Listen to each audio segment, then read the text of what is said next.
Lorsque j'étais enfant, fallait-il être fou? J'écrivais sur un banc des lettres au coucou.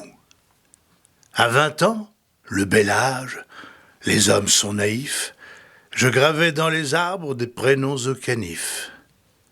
À 30, émerveillé de me croire poète, je couvrais mes cahiers de strophes imparfaites.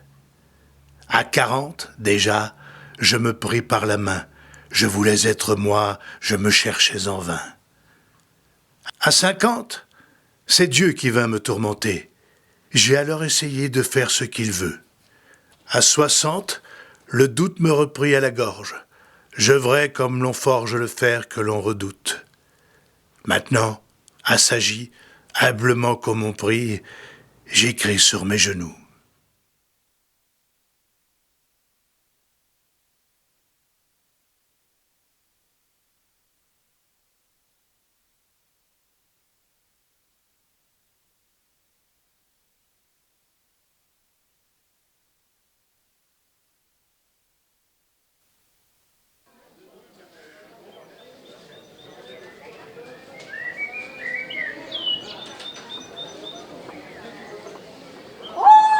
Bonjour Germaine, quel bon vent vous amène.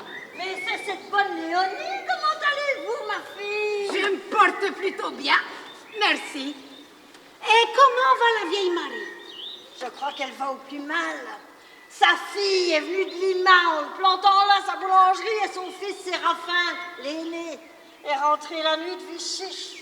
Il paraît que César aussi n'est vraiment pas bien ces jours-ci. C'est étonnant, car il boit trop. Le voilà astreint au sirop d'argousier, ça va le changer. J'oubliais de vous demander, je vois dans votre panier si c'est chez Laurent que l'on trouve les pommes de terre à peau rouge. Non, c'est chez Esther qu'on les trouve le moins chers. Et pour nous, un sou, c'est un sou. Oh, vous rappelez-vous de Madeleine? Il paraît qu'elle est morte hier. Elle l'avait à la fontaine quand elle est tombée tout d'un coup, avec en main un Madeleine. Hélas, nous sommes peu de choses, le curé le répète assez. Nous ne sommes, dit-il, que blés. L'instituteur lui dit des roses, que Dieu brusquement peut faucher. Il est facile de parler de Dieu et de l'éternité quand on a du pain dans la hiche et des abeilles dans ses riches. D'ailleurs, le curé vend son miel bien plus cher que Monsieur Abel. Je sais, on ne donne qu'aux riches. Pour nous, le sadou, les pois chiches. Mon Dieu, voilà l'heure qui sonne. J'apprends ce soir la tantine, donc je dois encore coller. Mais pour mon dîner ne sera pas court. Dites calme. Pourquoi vous pressez?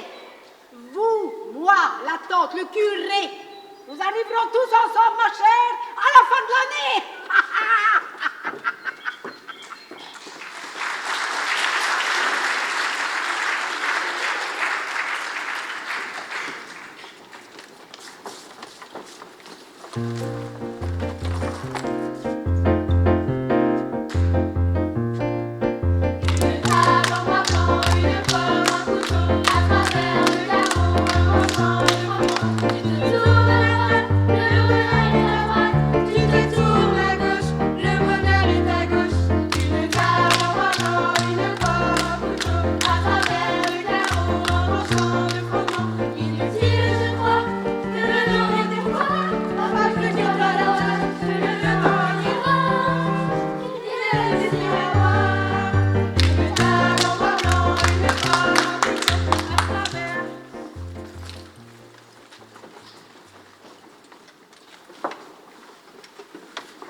Albert Gossiot, Paul Gibson, Raymond Chevreuil, Jean Rapsy, Francis Poulain, Carence, et jusqu'aux chanteurs français, Grégoire. Ils sont à ce jour plus de 317 compositeurs et chansonniers à avoir mis plus de 2700 textes et poèmes de Maurice Carême en musique. Des peintres renommés ont également illustré ces recueils, alors comme Marcel Delmotte, Paul Delvaux, Roger Sanville et Félix de Bouc. Ces poèmes ont fait le tour du monde. Ils ont été traduits en néerlandais, en anglais, en allemand, en italien, en grec, en portugais, en espagnol, en russe, en bulgare, en roumain, en hongrois, en slovaque, en slovène, en croate, et même en japonais. 2700 de ces poèmes ont été traduits dans le monde. Et voilà pourquoi nous restons fiers de ces vallons. Car c'est à Wavre, le 12 mai 1899, qu'est né le grand poète Maurice Carême. C'est ici que nous aimons notre bonne ville, ses habitants, ses voix, ses chants, la vallée où coule tranquille, la ville. C'est ici que se sont volés les mots et les vers qui ont composé son œuvre et qui sont empreints de tant de douceur et de joie. Moi, les enfants, j'ai du mal à y croire. Ainsi donc, ce serait ce Brabant aussi profondément enfoncé dans ma chair qu'un fer de bêche au milieu du jardin.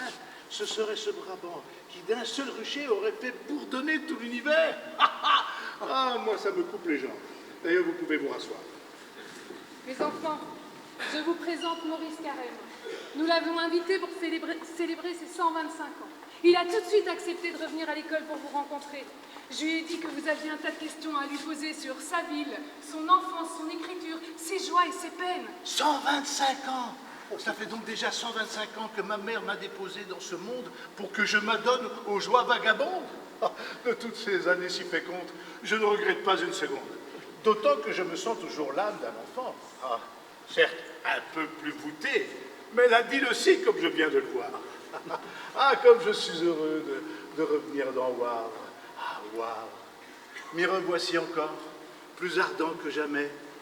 Bonjour les prés, bonjour les ponts, bonjour la dîle, bonjour maisons semées comme des osselets au hasard des coteaux par une main habile. Bonjour les enfants. Bonjour monsieur. Bonjour les petits, bonjour les grands. Alors, dites-moi ce que vous aimeriez entendre, que je l'écrive sur le grand tableau noir de votre mémoire. Vous êtes né où? À Wavre, monsieur? Je suis né un grand jour de peine, mais né dans la rue des Fontaines.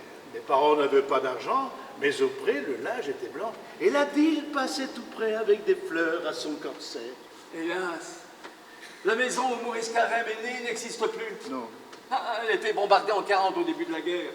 Le pré devant sa maison est devenu un parking. Et le lavoir un monument.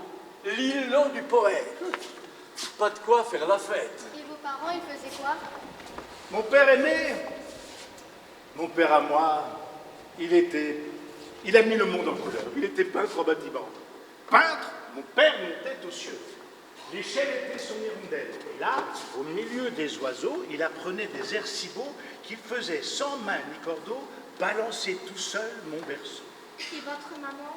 Ma maman, ma maman, elle était bénie entre toutes les femmes, et belle comme un peintre roman.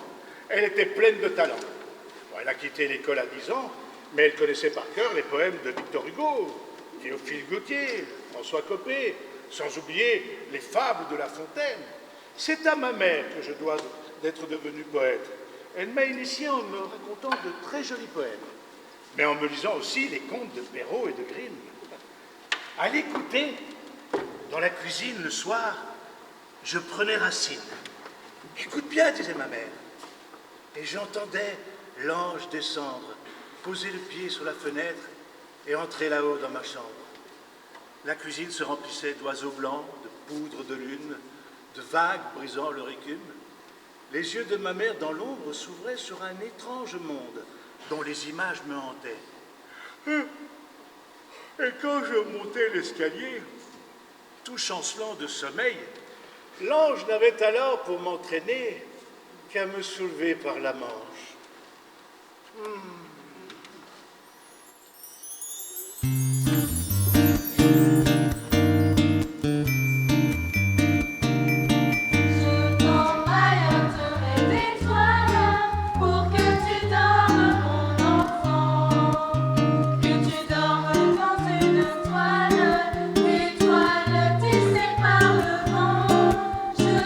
Coucherai sur la lune pour que tu dormes, mon enfant.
déjà, asseyez-vous. L'école est un émerveillement, il faut en profiter. Ma mère l'a quittée à 10 ans parce qu'elle devait suivre ses parents. C'était une famille de forains qui faisait la fête en chemin. C'était son quotidien de vivre avec rien. Et après leur mariage, mes parents ne possédaient pas d'avantage. Nous n'avions même pas pour manger nos tartines la moindre petite table de cuisine. Mon père en construisit une avec une grosse caisse de bois qu'il retourna. 2 caisses plus petites firent office de siège. Construire en fer est un jeu d'enfer. Construire en bois est un jeu de roi. Le bois qui rêve s'emplit de sève, et sous les doigts, long et adroit, doucement posent comme des roses sur un rosier, toutes ces choses qu'on veut construire avec des rires. Monsieur, c'est vrai que votre maison est toute petite, qu'elle est si petite qu'en se dressant sur la pointe des pieds, on peut pisser par-dessus son toit. Plus tard, sa maman a aussi tenu une boutique. Et elle est aussi toute petite. Malgré tout, les pauvres gens pouvaient y trouver de quoi remplir leur marmite. Pour être heureux, il n'est nul besoin de voir grand. Nous étions une famille modeste, mais j'ai eu une enfance fabuleuse au sein d'une famille aimante. Nous étions pauvres, certes, mais sans aucun doute plus heureux que les autres enfants. Nous ne portions des souliers que les dimanches et les jours de fête. Je courais au sabot le long des sentiers et des chemins, à travers les champs et les bois. Il y avait mes sabots, répondant aux oiseaux parmi les cardamines. Les entendez-vous plus, ma mère, au long des prés? Mes parents n'avaient pas les moyens de m'offrir des jouets, aussi nous les fabriquions nous-mêmes. Pour devenir indiens, nous piquions des plumes de poulet dans nos cheveux. Nos fusils, nos sabres étaient de vulgaires morceaux de bois ou de branches. Je jouais aux billes, aux osselets. Aux quoi? Je fabriquais des sarbacanes. Attendez, pas si vite. Des arbres à canne, vous dites? J'avais un cerf-volant. Attendez, vous avez peut-être un cerf-volant, mais vous parlez vite. Emporte-moi, mon cerf-volant, emporte-moi haut dans le vent. Je veux tourbillonner dans l'air avec les feuilles du hameau et m'en aller jusqu'à la mer, escorté par de grands vols d'oiseaux. J'ai une question. Oui, Gaston? Êtes-vous Polar Express? Mais oui, comme on est lézard ou éléphant. Les Shopping Express? Mais oui, comme l'ortolan ou le chardonneret. Je peux aussi vous poser une question. Ouais. Il paraît que vous êtes connu jusqu'au Japon. Comment avez-vous fait pour devenir illustre? J'ai écrit des poèmes pendant des lustres. Et je n'ai jamais cessé de m'émerveiller. Je suis resté un enfant animé par la joie de vivre. Je suis resté ingénument l'enfant qui, mordant un bleuet, sent le ciel craquer sous la dent. J'aurais dû devenir un homme, mais je n'ai pas croqué la pomme de la science ni du progrès. La pomme de la science? Vous aviez aussi un ordinateur Apple et un iPhone? Ouais, ce sont des images. Est-ce que vous étiez un enfant sage? Comme une image? Ouh, non, je n'étais pas un enfant facile. J'ai été chapardeur d'œufs dans les fermes, maraudeur de vergers, terreur de petites filles, chef de bande d'Indiens. Waouh, vous en fait des métiers. Bref, j'étais un vrai bourrien, et cela m'a valu quelques fessées. Je montais dans le clocher de l'église de Wavre. Et à l'époque, il y avait encore 3 cloches. C'était avant l'arrivée des poches. Je montais dans le clocher de l'église de Wavre pour tourner les aiguilles de l'horloge. J'aimais prendre des risques inconsidérés. Vous vous rappelez de ce film en noir et blanc où Harold Cloud se crampant aux aiguilles d'une montre tout en haut d'une tour? Eh bien, c'est inspiré de Maurice Carrel.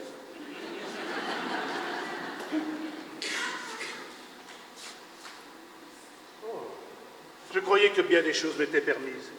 Et je faisais des tas de bêtises. Ainsi, je pensais que pour voler, il me suffisait de monter en haut de colline et de m'élancer en ouvrant grand les bras. En sautant d'un talus, ça ne pouvait pas marcher, monsieur. Ce n'était pas assez haut. Vous voulez que je vous dise?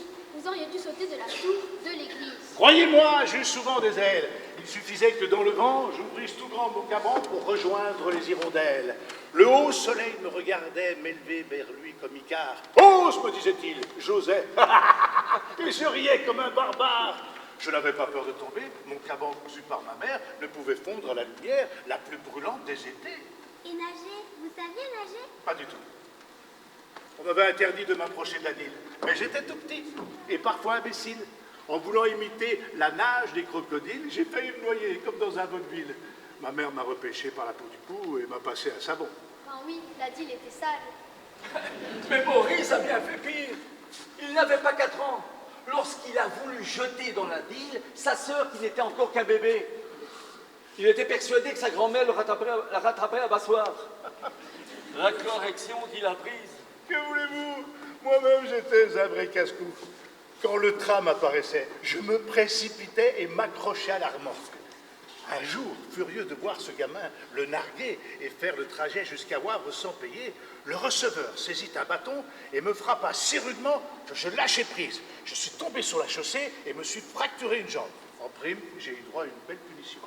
Vous n'avez jamais songé à participer aux expositions de collections insolites à l'Ermitage? Bon, pourquoi cette question, Françoise? Parce que vous avez dû avoir une belle collection de savons. Ah, les savons de ma mère tant aimée, ils ont glissé sur ma peau mouillée. En revanche, vous savez ce que mon père a fait de la caisse à savon? Il l'a retournée d'un coup, paf!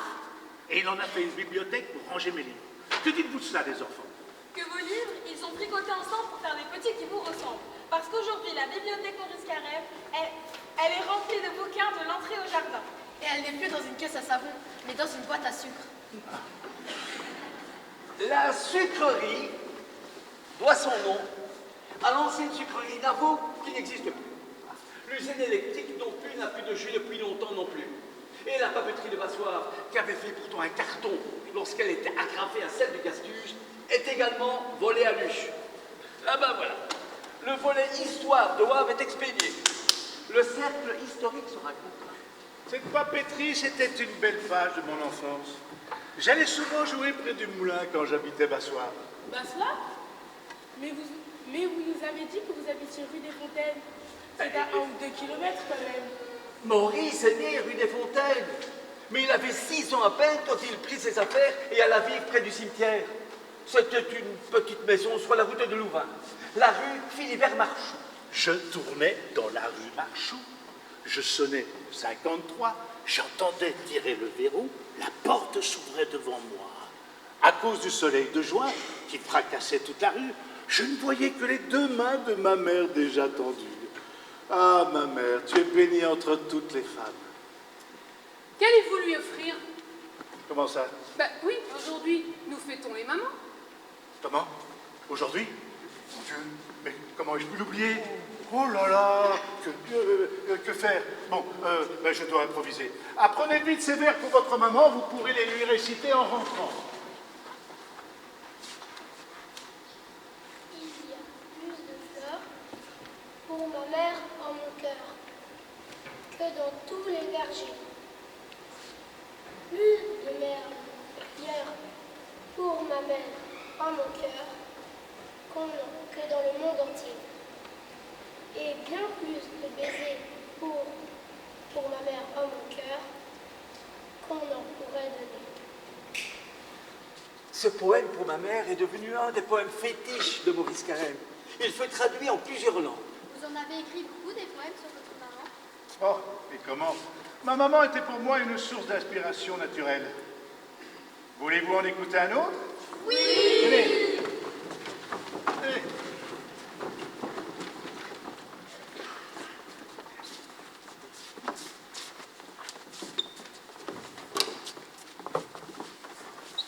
Te remercierai-je jamais assez de m'avoir mis au monde et de m'avoir donné tant d'arbres à aimer, tant d'oiseaux à cueillir, tant d'étoiles à effeuiller, tant de mots à faire chanter, tant de cœurs à comprendre, tant de jeunes filles à entendre, tant de mains d'hommes à serrer, et une âme de petit enfant qui ne demande à l'existence qu'un peu de brise pour son cerf-volant.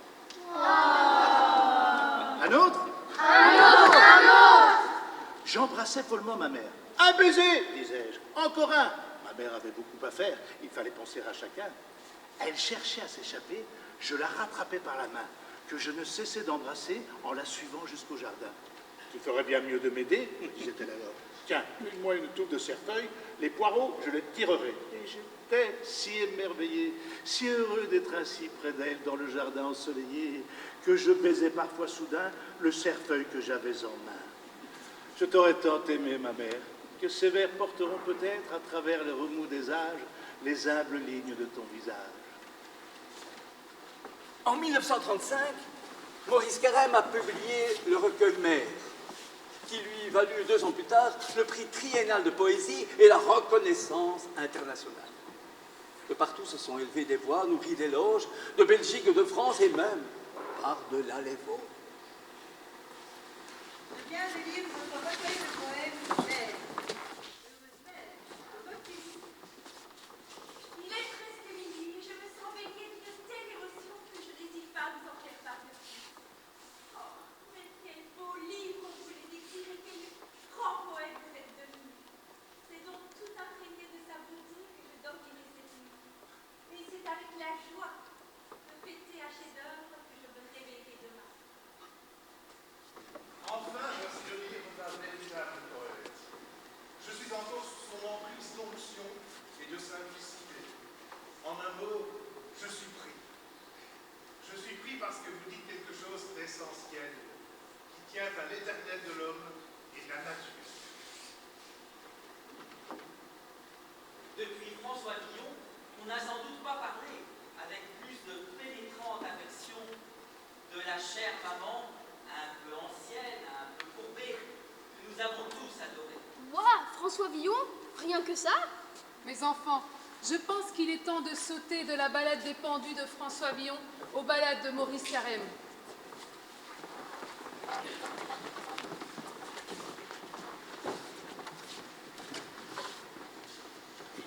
Dites, monsieur, à Visitoire, on a trouvé une carte intitulée Sur les pas du poète. Vous vous promeniez tant que cela, mais pour aller où? Enfant, je courais partout autour de chez moi. Wavre était entouré de prés, de champs, de bois.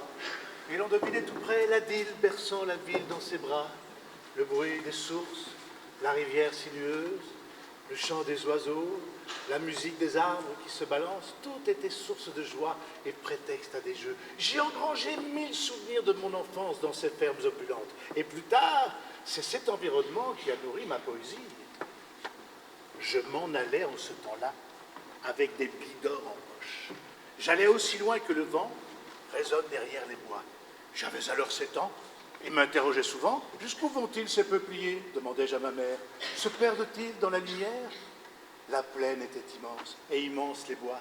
J'y passais mes vacances comme sur un 3-mâts. Sous le coteau figé, l'église de Bierge, pour sentir la brise, levait en vain son maigre doigt. Et parmi les collines rondes, l'imale balance sur le monde la lampe ronde du bonheur. Mais vous vous promenez aussi dans le centre-ville? Enfin, dans Wavre, car je vois que le circuit passe dans les rues du centre-ville. Puis Wavre, c'est Wavre, parbleu. Ces pavés sont les seuls au monde où mes pas font teinter de l'ombre parmi les gens heureux.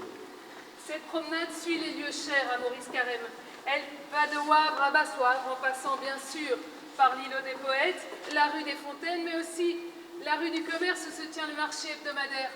Riez, peuple des légumes! Vous voilà tous sur le marché! Ah ah! Valsez dans vos cotillons de franches et rues de gaillardes, alors, et que votre santé éclate tomate parmi les poivrons! Vous étalez avec orgueil vos blancheurs de lune opulente sur le verre âpre du cerfeuil, chou-fleur, endive, succulente. Là-bas, les fruits vous accompagnent. Et jusqu'aux citrons, aux oranges, venus de contrées étranges. Saluez ici nos compagnes. Et les fleurs qui voient tout en bleu. Et les fleurs, ne parlons que roses, iris, Véronique et Rose, toutes vous faisant les 12 yeux. Et les œufs, venus des fermettes, aussi nombreux que des bourdons. Et le beurre, où chaque saison gagne un petit bout de noisette.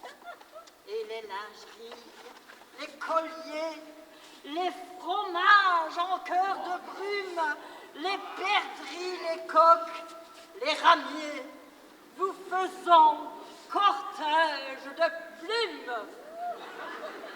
Qui n'aurait le cœur enruché au milieu des rumeurs qui montent à l'ombre claire du clocher, où vos couleurs recréent le monde? Le circuit passe aussi par la rue Florimond-le-Troy, où Maurice Carême a fréquenté l'école primaire à l'école communale des garçons. Reconnaissez-vous la cour où vous jouiez aux billes? Le vaste marronnier à tous les vents offert? Et près de la rue de Nivelles, où de 12 à 15 ans, il a fréquenté l'école moyenne. Ah! Je me rappelle de cette école où nous revenions en septembre. L'ombre y jouait à pigeon-vol. Oh, flûte, ça ne marche plus. Alors là, je suis sciée. Vous n'allez tout de même pas nous raconter que vous n'avez jamais fréquenté l'école Maurice Carême? C'est parce que que vous n'étiez pas un enfant sage que vous n'êtes pas allé à Venue-le-Page. Il m'est arrivé de rater quelques cours pour aller courir dans les prés le jour, mais j'étais très bon élève et je garde de mon instituteur de tendres souvenirs. Nous n'avions jamais vu le maître que vêtu de blouse bleue. Sa silhouette à la fenêtre faisait plus bleu le bleu des cieux. Il était si tendre avec nous que si par hasard sa main blanche nous caressait un peu la joue, nous nous sentions rois dans les branches. L'instituteur aimait récompenser tous les élèves qui s'étaient distingués en leur offrant des biscuits petit beurre. Pour les pauvres, c'était un vrai bonheur. Il les dégustait lentement pour les savourer pleinement. Et dès que j'ai pu lire, sans doute grâce à ma mère, j'ai été atterré par les livres écrits en vers. Je les trouvais d'une beauté incroyable. Ils m'apportaient de l'émotion. J'y trouvais de la musicalité. Et à l'école moyenne, chacune de mes rédactions débordait de poésie.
Bien sûr, c'était en 14.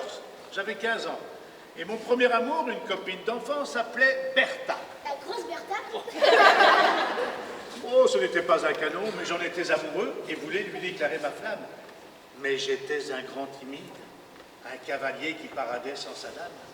C'est Alfred de Musset, que je lisais avec avidité, qui m'a dépanné. Je suis un peu honteux de le dire, mais il me pardonnera. Je lui ai chippé les 2 premiers vers d'Estance à Ninon. Si je vous le disais pourtant que je vous aime, qui sait, brune aux yeux bleus, ce que vous en diriez?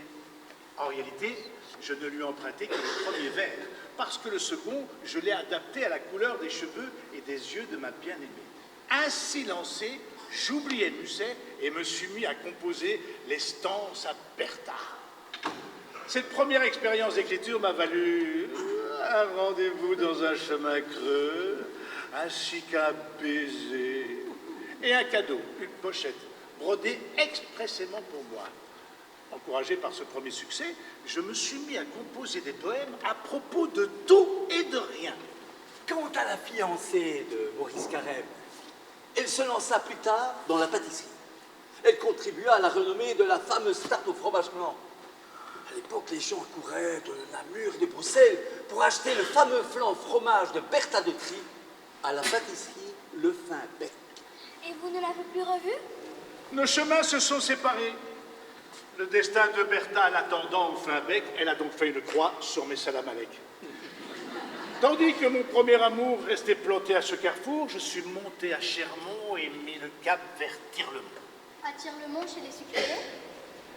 Grâce à ses très bons résultats scolaires à Wavre, Monsieur Carême a obtenu une bourse pour suivre des études à l'école normale de Tirlemont et devenir instituteur. Oui, mais la guerre et les Allemands sont arrivés tambour battant, et les moyens de transport ont très vite été réquisitionnés. Mes parents se mirent en quête d'une pension. Je fus hébergé à l'orphelinat de Tirlemont. Mais les conditions étaient insupportables. Et apitoyé par mes récits peu agréables, ma mère loua une chambre chez l'habitant. À 3 kilomètres de la ville, pourtant. Plus tard, j'ai trouvé un logement à Tirlemont, chez les parents d'un étudiant. Bah, pas tant que ça. Le samedi, les cours se terminaient à 14h. Et Monsieur Carême devait reprendre le chemin de Wavre à pied avec ses camarades. Nous étions 4 compagnons revenant à pied de l'école. Que de plaines à faire en long, que de lieux à semelle molle. Vous rendez-vous compte? 33 km à pied. Ça use, 33 km à pied, ça use les souliers. Mon sac, appesanti de cahiers et de livres, me meurtrissait l'épaule. Et pourtant je riais et pleurais en pensant à ce pain d'une livre que ma mère avait fait de froment et de lait. Quand après avoir traversé maintes villages, je revenais à pied de l'école de Tirlemont, la nuit tombait sur pied. Une fenêtre, très loin, s'allumait dans une maison. Et je ne savais pas pourquoi. Cette vitre éclairée me remplissait d'émoi. L'hiver, il faisait nuit quand il rentrait. Et le lundi matin, il devait se lever à 2h pour reprendre la route en sens inverse et qu'il fasse beau ou qu'il pleuve à verse. N'y voyez surtout pas malice. Mes gamins, le petit Maurice, flanqué d'une poignée de compères, aimait faire l'école buissonnière. Et voilà qu'à 15 ans à peine, il parcourt 2 fois par semaine 30 bornes, quel que soit le temps, pour aller s'asseoir sur un banc. Durant les 4 années passées à l'école normale de Tirlemont, j'ai appris à disserter en vers. Voyant que je me débrouillais bien, mon professeur de français n'a cessé de m'encourager, tout en me révélant la poésie française du début du siècle. Son soutien était très important pour moi et pour mon avenir en tant que poète. Votre professeur de français, il était francophone? Nenni, Monsieur Kuipers est un des écrivains flamands parmi les plus éminents. Comme Van der Flamen, Van der Kamen. Voyons, Manon. Edmond Van der Kamen est un poète belge d'expression française, tout comme Émile Verhaeren. Mais ça sonne flamand. Comme André Soduncan, cette poétesse française. Et savez-vous qui était Alice Naon? Ça sonne wallon. Eh bien, c'était une poétesse flamande. Elle est bizarre, notre langue. Non, elle est logique, nous sommes en Belgique. Eh monsieur, une fois adolescent, est-ce que vous étiez plus sage? Comment? Une fois adolescent, est-ce que vous étiez plus sage? Oh! Ma foi, non. J'étais toujours aussi espiègle.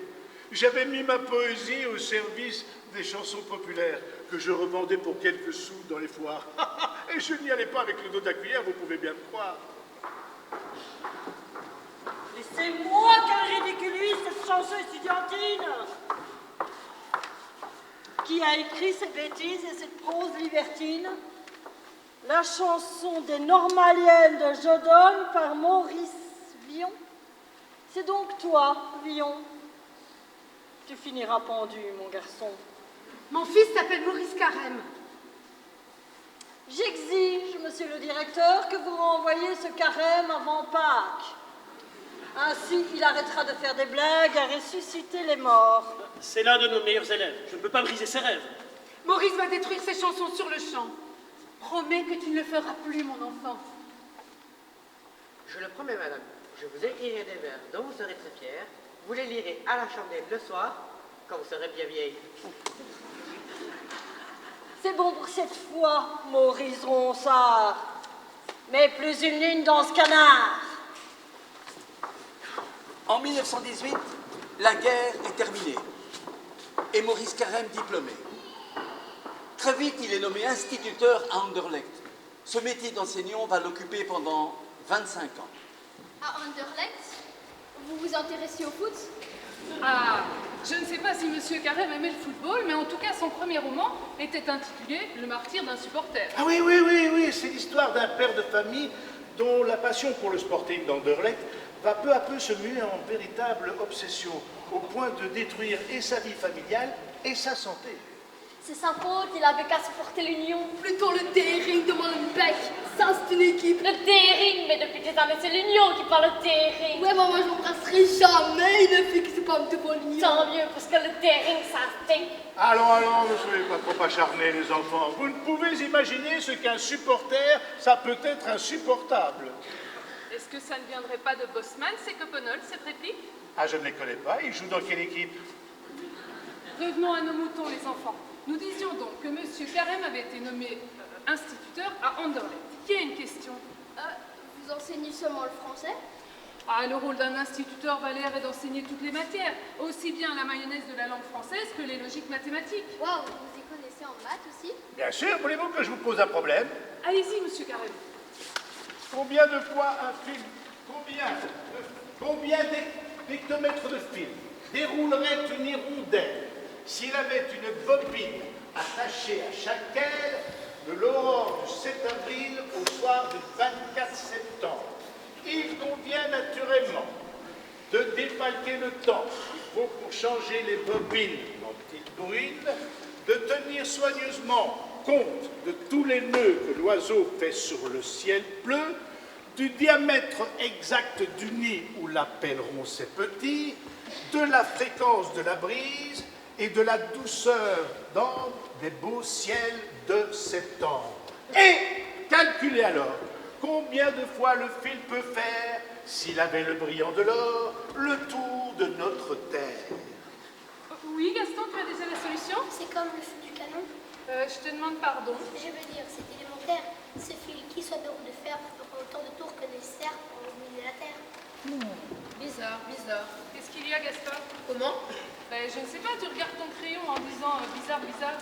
Moi, madame, je dis bizarre, oui. Mais il n'y a rien d'étrange, c'est juste bizarre. Il y en a d'autres qui ont des crayons bizarres.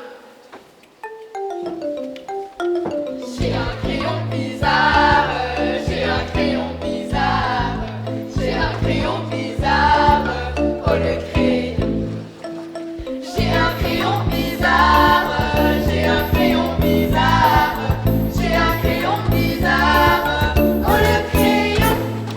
Si je dessine un chien, il en fait plein les arts. Si j'esquisse un indien, il campe un casoar. J'ai un crayon bizarre, j'ai un crayon bizarre, j'ai un crayon bizarre, oh le crayon. J'ai un crayon bizarre, j'ai un crayon bizarre, j'ai un crayon bizarre, oh le crayon. Si je croque un jardin, voilà une guitare. Je veux un arlequin, il me donne un jaguar. J'ai un crayon bizarre, j'ai un crayon bizarre, j'ai un crayon bizarre, oh le crayon. J'ai un crayon bizarre, j'ai un crayon bizarre, j'ai un crayon bizarre, oh le crayon. Si je ne pense à rien, il en fait un dessin aussi beau qu'un jardin. Oh le crayon bizarre, oh le crayon bizarre, oh le crayon bizarre, oh le crayon. Oh le crayon bizarre, oh le crayon bizarre, oh le crayon bizarre, oh le crayon bizarre.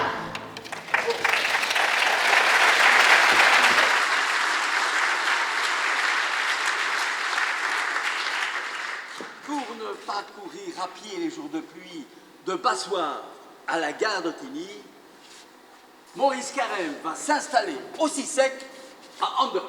En 1919, j'ai rejoint une revue littéraire publicitaire créée par des pharmaciens, où j'ai commencé à écrire au compte-gouttes. Cette publication prit rapidement un essor inattendu. Très vite, je fus nommé responsable de la page poésie.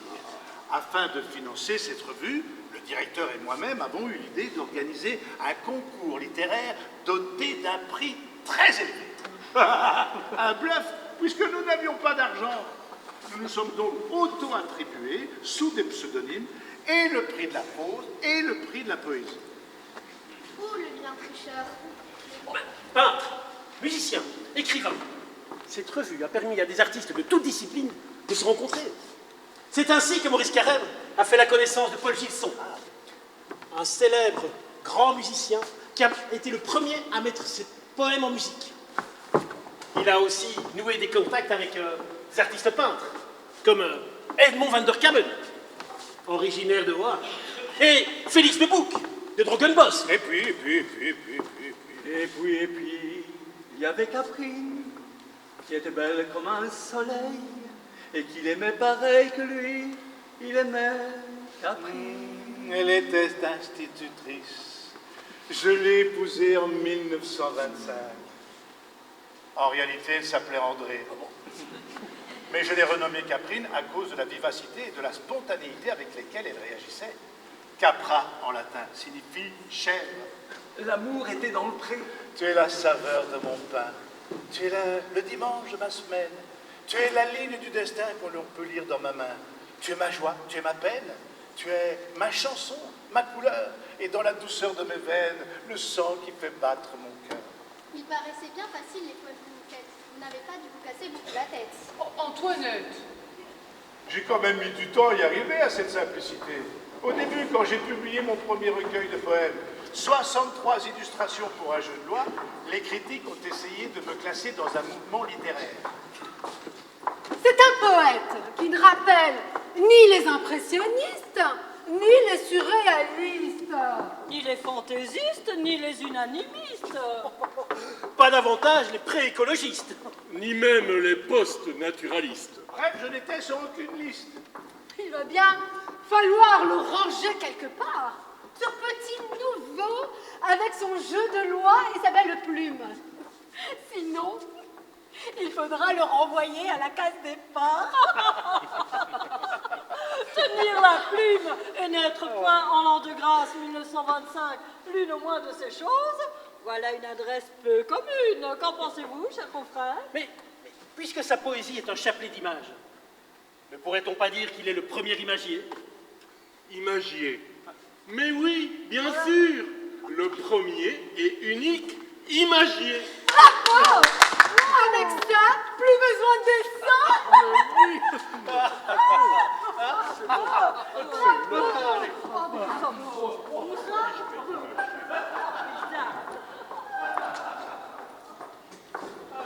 C'est vrai qu'à l'époque, je me cherchais encore. Durant mes premières années d'écriture, j'ai essayé le modernisme. Plus tard, le surréalisme. Et même le futurisme. Mais c'est grâce à vous, les enfants, que j'ai découvert ma voix. Vous vous êtes mis au scoutisme?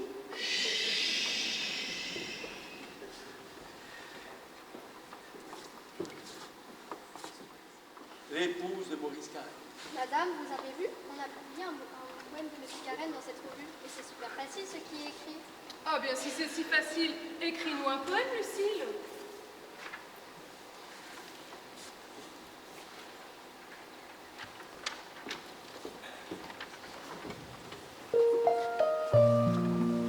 Le ciel, tranquille et clair, s'avance vers l'aurore sur ses pantoufles d'or. Quelle fraîcheur, quelle authenticité. Soit, c'est ça un poème. Moi aussi, je peux écrire un comme ça.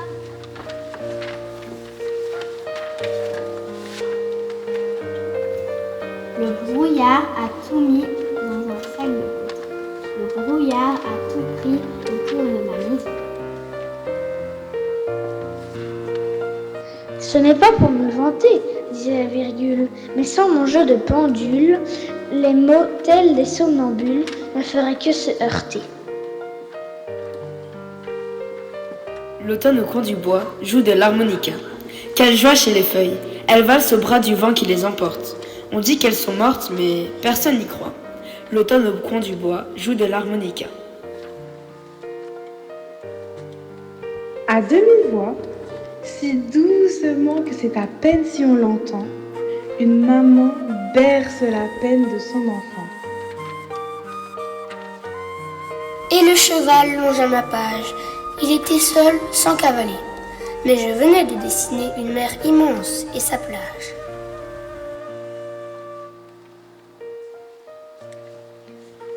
Un écureuil sur la bruyère se lave avec de la lumière. Une feuille morte descend, doucement portée par le vent. Le vent balance la feuille juste au-dessus de l'écureuil.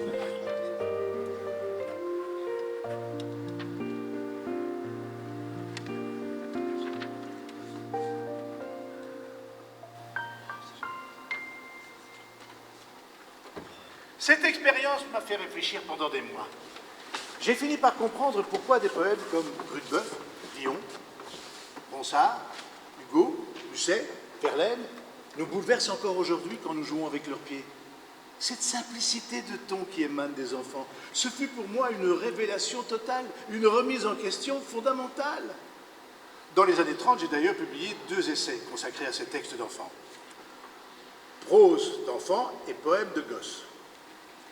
Je coule un regard vers la fenêtre, et comme si le ciel me comprenait, la neige se met à tomber. Longtemps, doucement, elle tombe, et je devins triste, mais triste comme si j'étais déjà grande. Mais je ne le suis pas, n'est-ce pas? Mon Dieu, j'ai tant besoin de croire que je suis encore une enfant. En 1933, Maurice Carême fait construire à Anderlecht la maison où il habitera jusqu'à sa mort. La Maison Blanche. Celle-ci lui inspira plusieurs poèmes encensés par la critique. Les louanges viendront même d'Amérique. Nous avons trouvé votre Maison Blanche fort différente de celle de Washington. Mais je vous admire d'avoir su construire le monument de votre bonheur et autour de lui ce recueil aussi savamment, aussi brillamment bâti que votre édifice de pierre. Il faut un cœur généreux et beaucoup de sagesse pour écrire des vers aussi parfaits que les épis de blé et les fruits mûrs de votre jardin. En 1975, la Maison Blanche deviendra le siège de la Fondation Maurice Carême. Et en 1978, un magnifique musée qui plonge le visiteur dans l'intimité de son écriture. Et vous avez écrit combien de livres pour qu'on en remplisse tout un musée? Oh, ça! Monsieur Carême est trop modeste pour le dire, mais son œuvre comprend plus de 80 recueils de contes, poèmes, romans, essais et traductions. Traduction? Vous écriviez aussi en flamand? Bien sûr. N'oubliez pas que je suis allé à l'école à Terlemont et qu'à Anderlecht, j'ai commencé à enseigner en flamand. J'aimais particulièrement écrire sur les fleurs et les animaux. Les flamands, chansons poétiques. Vit-on jamais dans le vent, rosier plus vibrant de rose, que ce bouquet de flamants roses, ce bouquet que le lac pose au pied du soleil levant? Monsieur Carême me corrigera si je me trompe, mais 3 de ces recueils peuvent être considérés comme majeurs. Mère, dont vous avez déjà entendu quelques vers, les enfants. La lanterne magique, qui a connu un énorme succès public. 500 000 exemplaires imprimés en Russie. Voilà qui flotte par terre aux idées d'aujourd'hui. Et Brabant, qui devrait vous intéresser, les enfants. Brabant aimait des dieux comme aucun seul au monde, mais dont la modestie ignore le besoin d'en souligner la grâce et de crier au loin qu'il n'est de saint plus beau que tes collines rondes. Et le Brabant devant, et le Brabant derrière, le Brabant te lançant comme un dard de lumière dans les coteaux fleuris de coteaux. J'ai de hauts châteaux de fougères dans tous les coins de mon Brabant. Des chandeliers de lumière plus hauts que mes peupliers blancs. Ah, ris tout haut, mon cœur. Ah, ris comme rit la dyle roulant entre ses prés, son bleu noir myrtille. Ris de ce rire frais, ris de ce rire franc qui jaillit de partout comme source en Brabant. Après ma main, après ma mère, le Brabant a été ma plus grande source d'émerveillement. Vous avez aussi écrit sur les villages alentours, sur ceux où nous avons vu le jour. Moi, je suis née à Florival, mais n'étant bien que mal. Wavre rêve couché au fond de sa vallée, autour d'elle, semblable à des jeunes filles, Archen, Près d'Oiseau, Florival, Ottigny. Moi, je suis née à Louvrange. Mon père était aux anges. Dion-le-Val, Gastuge, Louvrange, vos pignons ont des ailes d'ange. Et moi, je suis née ici, mais née un jour de pluie. Il pleut sur le Brabant, c'est tout le ciel d'été coulant vers la rivière, les toitures claquant comme ailes de ramier, les nuages broutant mufles contre terre, le vent éparpillant ses hottes de baisers. Le moulin ne sait plus dans son enivrement s'il moud des grains de pluie ou des grains de froment. Et l'on voit les hameaux étendus sous la verse, boire à glouglou lycée, la tête à la renverse. Vas-y, pluie du Brabant, pleut tant que tu bois, il est bien assez d'herbe ici-bas pour te boire. Oui, pleut toujours. Monsieur Carême, s'il vous plaît. Quoi, qu'y a-t-il? C'est déjà la fin du cours? Ouais, je pense que vous feriez bien de ne pas insister sur ce point. Depuis que vous êtes parti, l'eau n'a pas fait que couler sous les ponts. Elle a aussi traversé bien des maisons et beaucoup ne s'en sont pas encore remis. Ma maison est pleine de fissures, un ciel d'éclairs sur sa figure. Et dans la mienne, les moisissures ont dévoré presque chaque mur. Vous voyez, dans leur pauvre chaumière, ouverte à tous les vents, le froid et la misère tenaillent ces enfants. Ne vous inquiétez pas, laissez passer l'orage. Je vais vous rabauder ces lambeaux de nuée et vous refaire un blanc frais comme les buées n'en ont jamais donné au linge le plus sage. Monsieur Carême, vous êtes bon, mais tout de même. Laissez, vous dis. Allons, laissez là ces branchages. Vous ne savez donc pas qu'une seule aiguillée me suffit pour remettre à neuf un paysage? 1940, l'année qui nous hante. Et revoilà la guerre et son lot de misère. La vie littéraire va se dissoudre, la parole est aux mains de la poudre. Si elle va profondément affecter Maurice Carême, la guerre va lui inspirer une autre poésie, plus dure, plus profonde. À quoi servirait-il de fuir? Partout on tue, on incarcère. Le monde est lassé à mourir de tant de haine et de guerre. Et l'on a beau scruter le ciel, chercher derrière les nuages une lueur providentielle. Rien que la nuit, que les orages. Et l'on a beau vouloir parler à cœur franc de ce qui nous hante. La crainte nous serre le ventre et personne n'ose parler. Et l'on a beau vouloir crier qu'on a les pieds et les mains liés, comme personne ici ne crie. On se tait par humilité. Vous voyez les enfants, on peut utiliser la poésie pour célébrer la joie de vivre et la nature, mais on peut aussi se servir de mots forts pour exprimer notre désaccord et sensibiliser l'opinion devant des rangées de canons. Vous avez fait la guerre, monsieur? Moi non, mais mon chien peut-être. Un chien partit en guerre avec un gros canon. Il vit devant Nevers 4 soldats de plomb. Hola! Dit le premier. Moi je suis officier. Posez là le canon, il faut me saluer. Quand on est chien de guerre, on n'a rien un poltron. Il tourna le canon vers les soldats de plomb. Moi je suis général. Dit le chien sans sourire. Saluez tous les 4 et très bas, où je tire. Les soldats essayèrent tous de parlementer. C'était ruse de guerre pour défendre Nevers. Tabou! Fit le canon. Nevers était conquise. Ces fiers soldats de plomb gisaient dans l'herbe grise. Le chien de guerre rentra de la guerre avec son gros canon et il le planta en terre comme l'on fait d'un oignon. Et les jours de tonnerre, il se couvre de fleurs que l'on vante à Nevers comme porte-bonheur. Heureusement, la guerre n'apporta pas que des malheurs. En 1943, au premier jour du printemps, je rencontrai Jeanne, qui était de 26 ans ma cadette. Elle allait devenir ma secrétaire, ma muse, ma confidente. Et c'est toujours le même émoi, et c'est toujours la même fête. Toi dans mes bras, moi dans tes bras, le même corps avec 2 têtes, le même cœur qui bat pour 2, le même mot montant aux lèvres, les mêmes yeux, la même fièvre, les mêmes vents dans les cheveux. Et c'est toujours, chaque matin, le ciel criant par ses tarins que nous sommes les rois du jour. Et que les fleurs, et la lumière, et les nuages, et la terre ont la rondeur de notre amour. La vie de Maurice Carême était parfaite jusqu'en août 1947. Lui qui vivait intensément sans se poser de questions, lui qui pensait que s'éveiller chaque matin était un miracle en soi, soudain il a subi une terrible épreuve. Il était en Tchécoslovaquie à une rencontre d'écrivains lorsqu'il reçut une lettre de son père lui apprenant la mort de sa mère. t'es levé de grand matin, et entr'ouvrant sans bruit la porte, tu es entré dans le jardin où luisaient les pommes tombées. C'est là que t'as trouvé morte, les mains serrées sur ton panier et les cheveux dans la rosée. Cette annonce était d'autant plus dure qu'au moment où la lettre lui parvint, l'enterrement avait déjà eu lieu.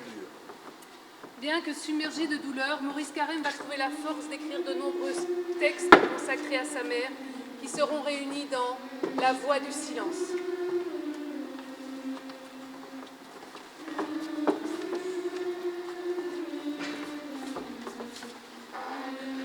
Depuis que tu es morte,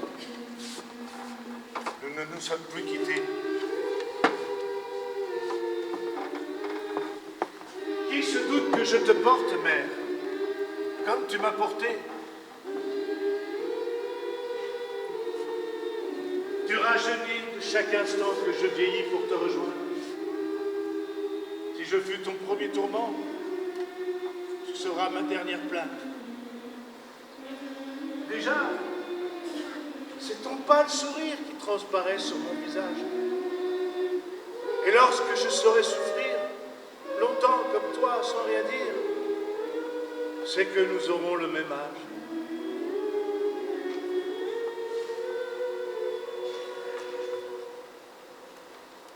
Heureusement, ces rendez-vous avec la nature, ces longues escapades à travers les champs et à travers les bois, vont peu à peu redonner à Maurice Carême le goût de vivre. Et voilà qu'un printemps de 1948, un matin de 1948, alors qu'il était en Auvergne, un événement extraordinaire se produisit. J'étais assis, seul, au bord d'une rivière qui dévalait, limpide et bondissante. Soudain, une voix fraîche et légère me parvint. Maurice. Oui. Maurice. Oui, c'est moi, oui. Maurice. Oui, je suis là, oui. Écoute-moi, Maurice. Écoute-moi bien. J'écoutais, intrigué. Cette voix semblait provenir d'une source qui se serait mise à couler dans mon cœur. Tout un poème me fut ainsi murmuré. Il était parfait. Je n'éprouvais nul besoin d'y changer le moindre mot. Mais le plus ahurissant, le plus bouleversant, c'est ce que disait ce poème. Il exprimait ce que j'avais de plus profond en moi, quelque chose de très intime. Regardez mon âme, Seigneur, et prenez en vos mains mon cœur. Ils sont plus transparents que l'eau qui tombe en riant du coteau.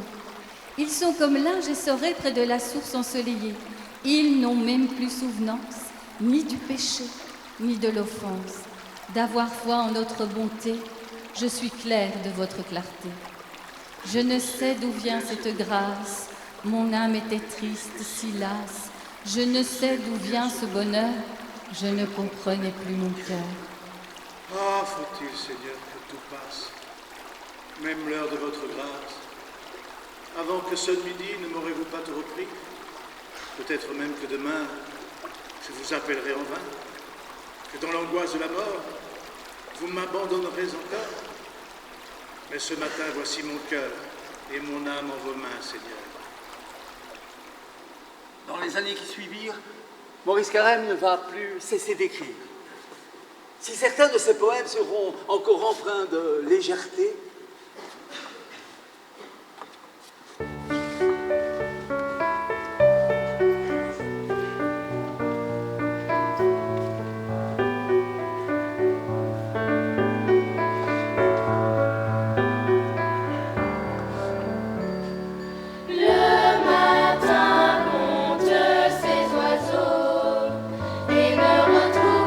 Son compte, il manque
plus grave, plus engagé. Quand il eut pris l'oiseau, il lui coupa les ailes. L'oiseau vola encore plus haut. Quand il reprit l'oiseau, il lui coupa les pattes. L'oiseau glissa tel une barque. Rageur, il lui coupa le bec. L'oiseau chanta avec son cœur comme chante une harpe. Alors il lui coupa le cou. Et de chaque goutte de sang sortit un oiseau plus brillant. C'est durant cette période de haute créativité que Maurice Carême va construire et mettre au point son œuvre. De nombreux ouvrages vont paraître qui le consacreront internationalement et qui lui vaudront une série de prix littéraires tant en Belgique qu'à l'étranger. En 48, le prix Victor Rossel, le concours belge. Eh bien, on vous le rappelle.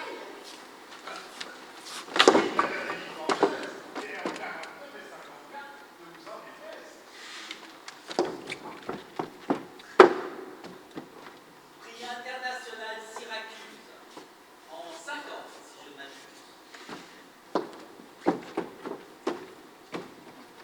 Prix populiste de poésie en 51. La nuit du pastis. En 57, le prix Félix Demeyer, un peintre bruxellois d'avant-guerre.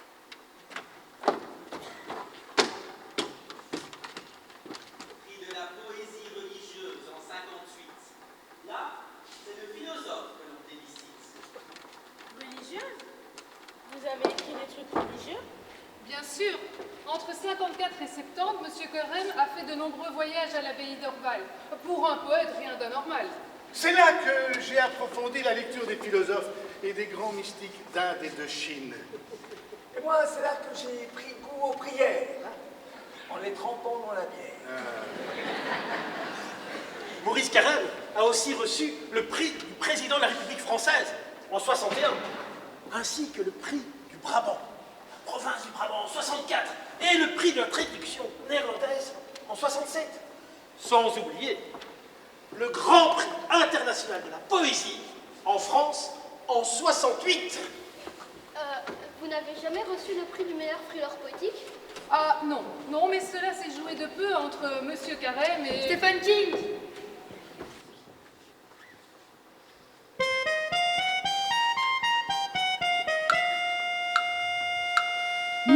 Minuit, voici l'heure du crime, sortant d'une chambre voisine, un homme surgit dans le noir.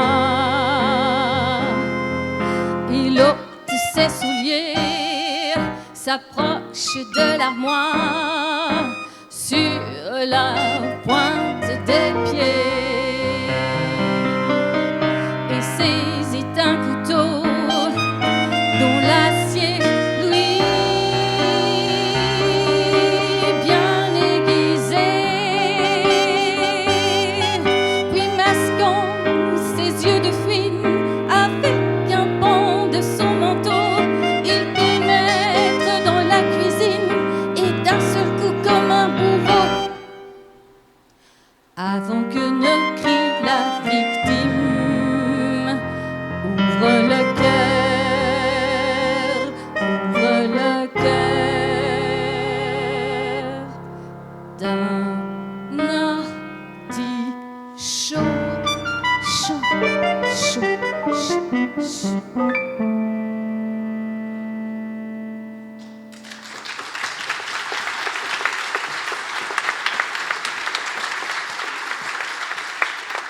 Voilà une scène qui n'est pas faite pour les cœurs tendres. Cerise sur l'artichaut, pardon, sur le gâteau. Le 9 mai 1972 arrive le prix le plus prestigieux. Après avoir été semeur de rêves, voleur d'étincelles, cheminot fantasque fabulant à longueur d'année, voici Maurice Carême, ô apothéose suprême, couronné à Paris, prince en poésie. Un titre qu'allait d'ailleurs obtenir 5 ans plus tard un certain Léopold Sédar Senghor. Prince, à 73 ans, qu'en pensez-vous les petits? Et qu'en aurait pensé Saint-Exupéry? Prince, aurait dit ma mère. Aussitôt, elle aurait bien ri. Elle n'avait sur son logis que le blason de la lumière. Moi qui buvais le lait au litre et adorais l'odeur des simples, comment aurais-je fait si simple pour scintiller comme une vitre? Bien sûr, je parlais aux pigeons, aux carabes, aux véroniques. Mon Dieu, que je serais comique, une couronne sur le front. Aussi, ne l'ai-je jamais mise, bien qu'elle soit si transparente qu'on la prendrait pour l'ombre grise d'une grappe fleurie de cytise. Vous êtes trop modeste, monsieur Carême. On pouvait bien vous couronner prince, vous qui avez régné sur un royaume d'image.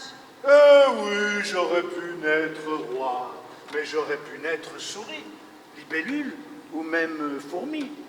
Je suis assez content de moi. Vous n'avez pas peur de la mort? La mort? Mais c'est la chose la plus naturelle qui soit. Lorsqu'il y a vie, il y a mort.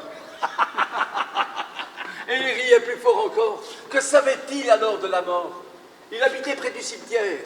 Est-ce pour cela que la mort lui est devenue si familière et qu'il en parle aujourd'hui encore, comme un enfant parle à sa mère? La mort, on verra ça plus tard. Laissez-moi mettre mon foulard.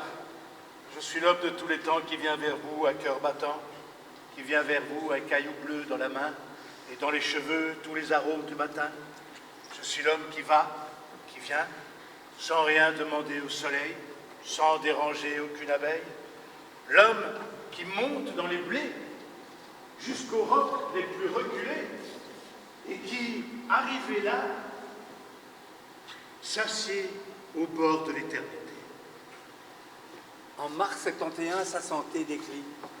En avril, il subit une opération bénigne, mais les complications suivent vite.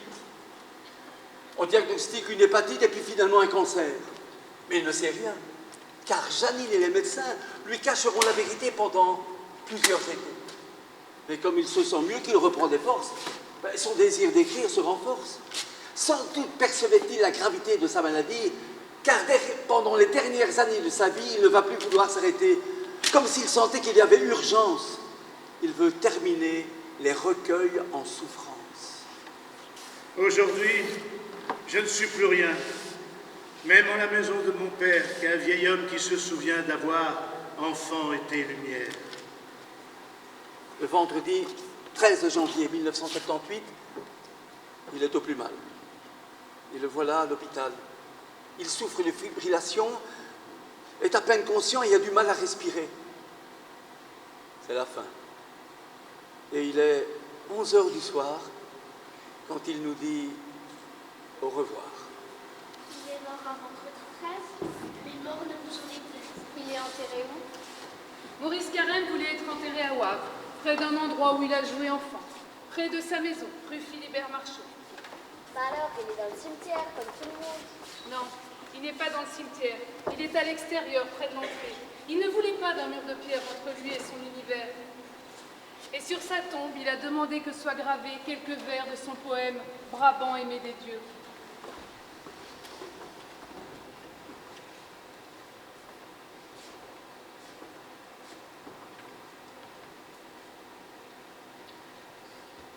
Puissé-je, quand la mort me croisera les mains, tandis que mon esprit rejoindra les collines, reposer à jamais sur ta large poitrine, comme un enfant qui dort oublié dans le foin. Hein, oublié dans le foin. Voilà qui sonne bien. Ah, recommencer ma vie, humble et douce comme elle est, sans la plus petite envie d'y changer, même un reflet. Revoir la rue des Victoires, au bord de son lavoir, avec les femmes de Wavre blanches. Me regarder dans la dîle et retrouver mon visage d'enfant frondeur qui jubile dans son cadre de nuages.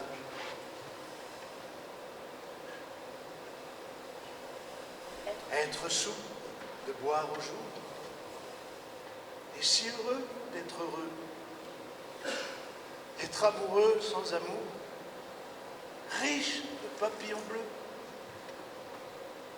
et chanter, chanter sans fin, sur un simple harmonica, ce que ni mage ni roi n'ont jamais tenu en main. revoir, les enfants.